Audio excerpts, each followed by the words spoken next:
Eu ia perguntar para o deputado sobre esse contexto de enfrentamento ao Supremo também, né, que ocorre nesse momento por parte dos colegas dos senhores, do senhor, perdão, na Câmara, no Senado. É uma resposta àquilo que está sendo debatido e votado no Supremo também.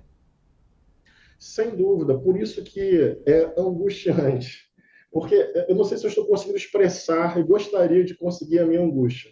Eu sou nascido e criado na periferia de Niterói, Zona Norte, no pé de uma favela, Vila Ipiranga. Eu lembro bem do tiroteio, eu tinha duas opções. Primeira, deitar no chão. Segunda, correr rápido para o bloco 15, onde eu morava com a minha avó e com a minha mãe. O que eu quero dizer é o seguinte: fazer desse debate uma resposta ao STF é muito triste, porque lá na ponta é corpo no chão, é família desesperada, crianças como eu, quando fui criança, perdendo escola e se jogando no chão para não tomar um tiro na cabeça.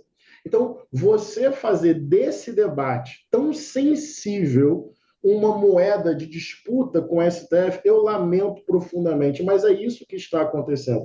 E insisto, o STF, na minha opinião, estava indo numa interpretação correta da Constituição. Porque se você não diz, olha, a quantidade é essa, e a partir desse critério objetivo de porte e posse de drogas, mais do que isso, você é um traficante, você não é mais um usuário. Sem objetivar, você abre margem para o que está acontecendo, que é desproporcional, que é injusto, que é racista. A mesma quantidade de drogas no bolso de um jovem rico, branco, na praia de Ipanema, não tem o mesmo significado dessa quantidade mesma de drogas no bolso de um jovem negro no Vidigal, na Rocinha ou no Alemão. Nós estamos prendendo, ao invés de pensar oportunidade, emprego, renda, escola, cultura, esporte, nós estamos prendendo jovens negros por uma quantidade mínima de drogas. Daí o cara vai para a cadeia, conhece o inferno, se associa a uma facção, isso aumenta o crime organizado. Ou classe média não está te ajudando também, não. A sociedade vai ficando mais caldeirão, vai ficando mais violenta, panela de pressão com essa política que não está. E, para concluir, toda política de enfrentamento é direcionada para o varejo, para a ponta, para a favela. Esse tráfico é internacional, é bilionário, envolve crimes financeiros, lavagem de dinheiro, evasão de divisas. Ou seja, toda a lógica está voltada para a favela. E a sociedade toda sente isso, principalmente as mães, as crianças e os adolescentes, milhões de brasileiros. Tomara que o povo, e eu falo isso com humildade, sem querer ser ensinando algo, mas tomara que haja uma consciência ampla do nosso povão, que esse debate está sendo mal feito, com uma moralidade que não está entendendo a realidade. Para concluir, alguém acha que cerveja não é droga?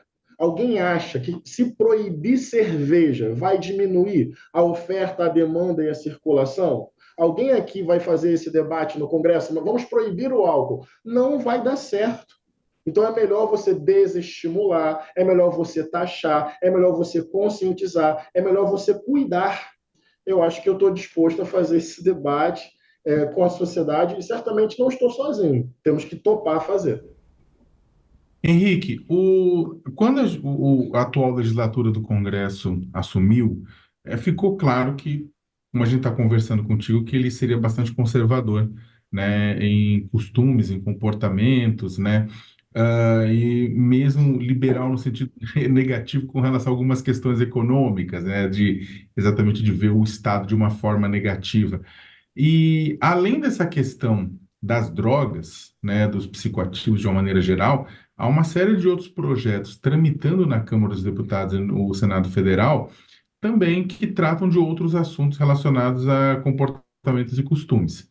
A gente tem o projeto do próprio senador Flávio Bolsonaro para redução da maioridade penal, você tem projetos dele, de outros senadores, claro, mas você tem projetos semelhantes na Câmara, temos projetos com relação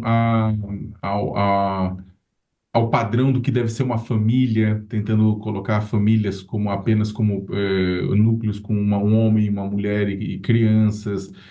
Temos projetos, inclusive, na tentativa de dificultar o combate ao trabalho escravo e ao trabalho infantil, projetos para reduzir a idade mínima em que uma pessoa pode começar a trabalhar de forma legal. Temos muitos projetos tramitando nesse sentido. Para além da questão das drogas, né, você vê riscos para a aprovação desses projetos e quais são aqueles que têm mais risco de a gente ver retrocessos do ponto de vista civilizacional? Boa pergunta, Sakamoto. O Congresso é majoritariamente conservador, então tem risco. E o presidente da casa, Arthur Lira, joga com isso o tempo inteiro na sua relação com o governo. Eu atuo na Comissão de Segurança Pública, como líder de governo. Então, o que eu vejo ali? Eu vejo a pauta da redução da maioridade penal. Toda hora eles querem reaquecer e, havendo uma possibilidade, eles querem viabilizar o retorno dessa pauta. Tem também uma tentativa de criminalização dos movimentos sociais, especialmente daqueles que lutam por reforma agrária, como, por exemplo, o MST. O tempo inteiro eles estão buscando mecanismos para criminalizar estes movimentos. E, ano passado, a Comissão de Previdência, Assistência e Família votou, foi aprovado, retirar o direito ao casamento civil igualitário, o reconhecimento do casamento para pessoas do mesmo sexo.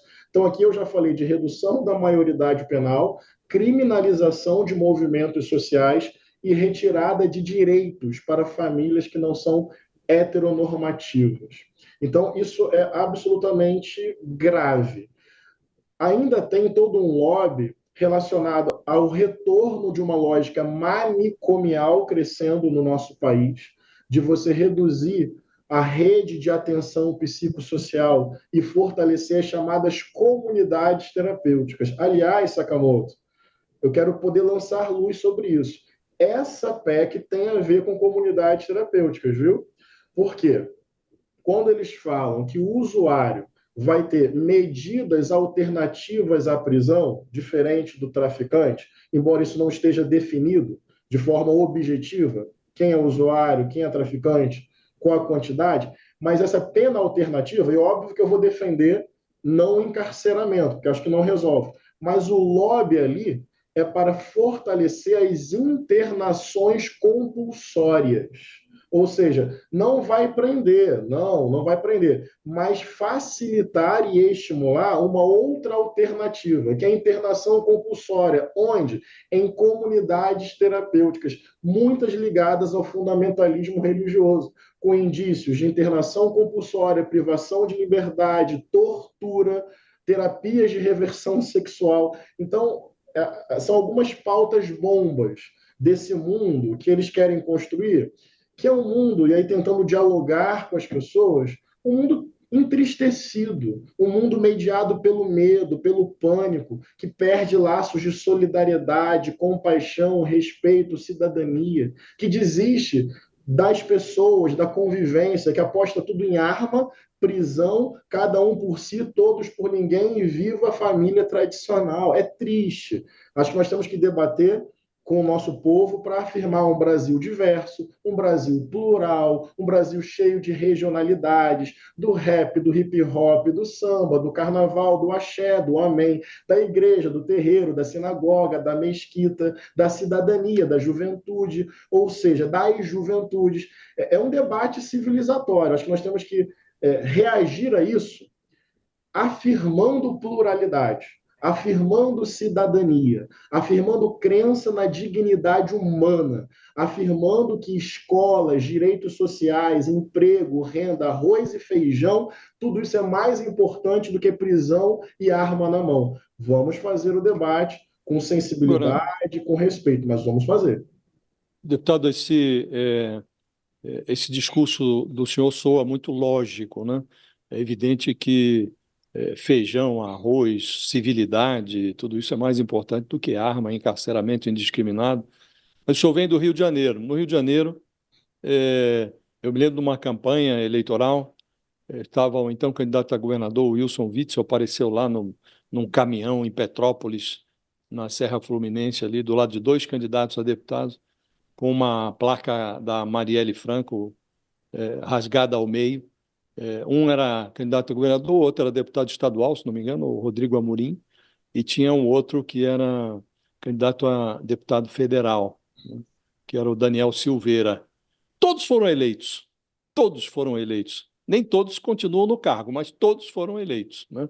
O que eu queria lhe perguntar é por que a violência, por que o discurso do ódio dão votos no Brasil? Por que o espalhafato dá votos no Brasil? O senhor, a certa altura, disse: espero que o povão observe o que está acontecendo. Por que é que o povão vota em certos parlamentares que estão no Congresso? Excelente pergunta, dá uma boa conversa. Eu espero que meu discurso, mais do que lógico, de coração, eu espero que ele toque no coração das pessoas, ou seja, mente e coração. Olha, nós somos uma sociedade forjada na colonização, na escravidão, nas hierarquias rígidas. Eu lembro lá no início da colonização brasileira, os chamados homens bons, que poderiam participar das câmaras municipais. Olha o termo, homem bom. Quem era o homem bom? Proprietário de terras, de pessoas escravizadas, branco, religioso.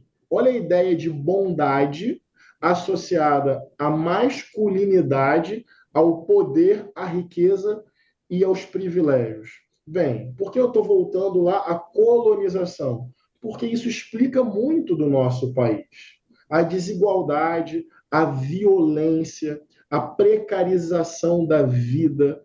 Quando você tem esse cenário de areia movediça, as saídas violentas são mais sedutoras, né? O fascismo cresce no caos. A extrema-direita aposta no caos, no medo, no pânico, porque uma sociedade desesperada vai apostar em qualquer coisa. Me vê um líder que possa me guiar, me dá uma arma para eu me proteger e vamos para essa barbárie que é a vida. Então, tentando te responder, uma sociedade profundamente desigual, com marcas de escravidão e de mediação de violência, é uma sociedade cada vez mais disponível a esses discursos. Mas, para concluir, o Brasil não é só isso, não, viu? O Brasil também elege campo democrático. Esse é o país da irmã Dorothy, esse é o país do Chico Mendes, esse é o país da Carolina Maria de Jesus, do Dom Helder Câmara, do Dom Paulo Evaristo Armes, da mãe Menininha. Esse é o país do movimento quilombola, da luta das mulheres, das rodas de rima. Esse é o país do Djonga, do Emicida, sabe? Esse é o país dos professores da escola pública. Então, eu quero dizer também que, embora o cenário seja complexo, embora pessoas que quebraram a placa da Marielle tenham sido eleitas, embora Bolsonaro tenha feito uma gestão desumana, criminosa, genocida, tenha quase ganhado novamente, bem, eu não posso escolher isso, está dado. Mas isso não é o Brasil inteiro. Inclusive, Bolsonaro perdeu. Inclusive, esse cara perdeu o seu mandato, esse deputado. Inclusive, temos mais presença de mulheres negras no parlamento. Então, assim, tem um jogo a ser jogado. Porque também a extrema-direita tenta construir um ambiente tão tóxico como se eles fossem maioria absoluta e não tivesse mais nada a fazer. Tem muita coisa a fazer, porque tem muita gente lutando todos os dias por um país de cidadania, de democracia, de empatia, de solidariedade, de amor ao próximo, de respeito ao ser humano, de cuidado com a natureza. Vamos apostar nisso também. Tem uma disputa civilizatória a fazer. E não é nem negando a dignidade de quem tenta negar a nossa dignidade. Eu nem proponho o revanchismo ou a vingança. Esse ódio é um fardo que eu não pretendo carregar, mas o meu amor é corajoso. E eu acho que a gente tem que ter essa coragem amorosa para defender causas que parecem perdidas, mas das quais nós não podemos abrir mão. Tá certo. Deputado Pastor Henrique Vieira, obrigado por